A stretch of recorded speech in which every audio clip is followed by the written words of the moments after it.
Combining selectors is a very powerful technique that allows you to more precisely target DOM elements. In this lecture, we're going to take a look at some of the most common ways of combining CSS selectors. The first one is element with class selector. As you can see here, we have a p element followed immediately without any spaces by a .big, which is a class selector. And what this expresses is that I want to target every p element that has an attribute class equal to big. Note the lack of space between the element and the class definition. If you do put a space, it will mean a completely different combination, so make sure that if you want an element that has a class assigned to a particular value, that there's no spaces between the first selector and the second selector, in this case between the p element selector and the .big class selector. And as an example, here you could see on the right that p with a class equals big will get the text size 20 pixels, as opposed to all the other elements that have a class equal to big will not get that same 20 pixel font size styling. This technique is pretty commonly used when you have a CSS class definition that applies to different elements, but when it's applied to a particular element, you would like the styling to slightly change. Next type of combination of selectors is a child selector, and its syntax is pretty straightforward.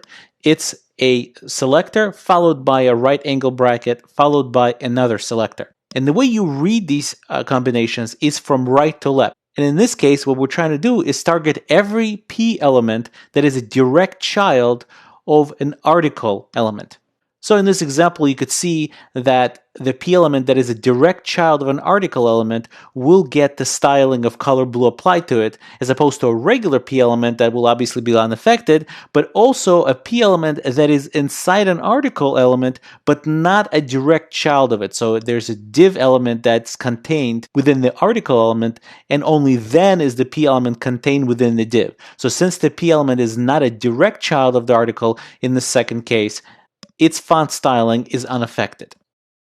Another type of selector is a descendant selector, and the syntax of it is selector space another selector.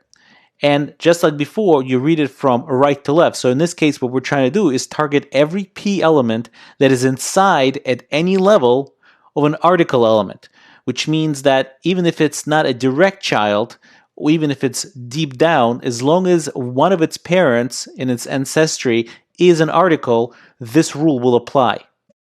So for example, in this case, it is a direct child of an article and the text will turn blue.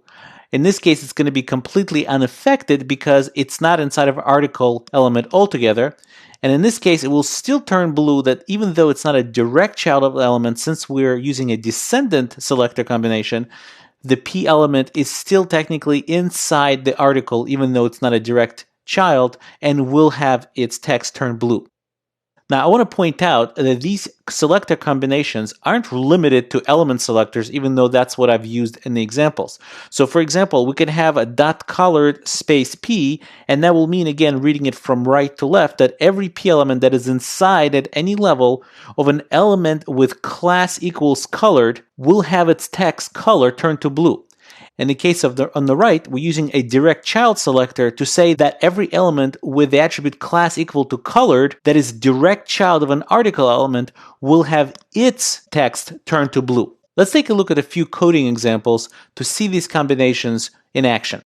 Okay, so I'm in Sublime Text and I'm looking at a file called element with class before.html, and it's located in the examples lecture 14 folder. Let me quickly rearrange the screen so you could see the browser and the code editor better.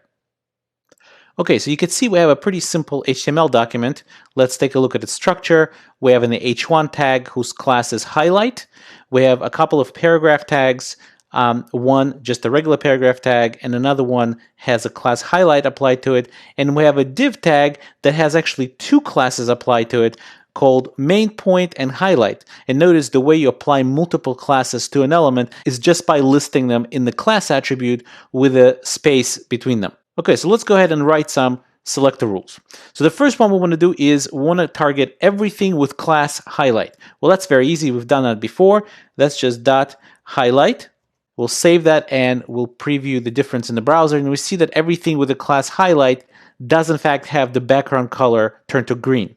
Next, we'll look at all P elements with class highlight. Well, we've done this before, so we need to do all P element, but we can't put a space. We'll just have to put dot highlight right after that, which will mean all P elements that have a class highlight assigned to them, and we want to turn them into italic. So let's save that and refresh the browser, and we could see that the P element that has a class equal to highlight did in fact turn italic.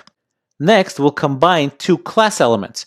In this case, we want all the elements with class highlight as well as with class main point. If both of those classes get applied to the same element, we want that element to turn red and its background color to turn black. So the way we could specify that is just to say dot highlight dot main point. That is to say that an element that has highlight class and also has a main point class assigned to it should be colored red and background black. Let's go and refresh this, and sure enough, the last element on the page, the div that has both classes assigned to it, has its styling affected in the way we want it. Next, let's take a look at the file called child selector before.html. Let's go ahead and quickly examine its HTML structure. It has a couple of section tags. The first section tag has an h2 tag called subheading 1, a div tag, and inside the div tag we have the article tag. In the second section, we have an article tag that is a direct child of this section tag. And the subheading 2, which is an h2 element, is sitting outside of the section tag altogether. So let's take a look as to what we need to do here. In the first rule, we want to target any article element which is a direct child of a section element. In other words, any article element whose immediate parent is a section element. Well, we've done this before in examples. So that's section with a right angle bracket to say immediate child, and its immediate child should be article. So we save that and refresh the browser. We see that the styling is only applied to the article that is direct child of the section, but the article that is not direct child of the section sitting inside the div is unaffected. The next target is any h2 element which is a direct child of a section element. In other words, any h2 element whose immediate parent is a section element. So again, the idea is similar. It's section and its direct child should be h2. So any h2 that is a direct child of a section element. Let's save that and refresh. And since subheading 1 is a direct child of the section element, that is the only element that gets our styling rule applied to it. Next, let's take a look at the file called descendant selector before.html. Let's quickly examine its HTML structure.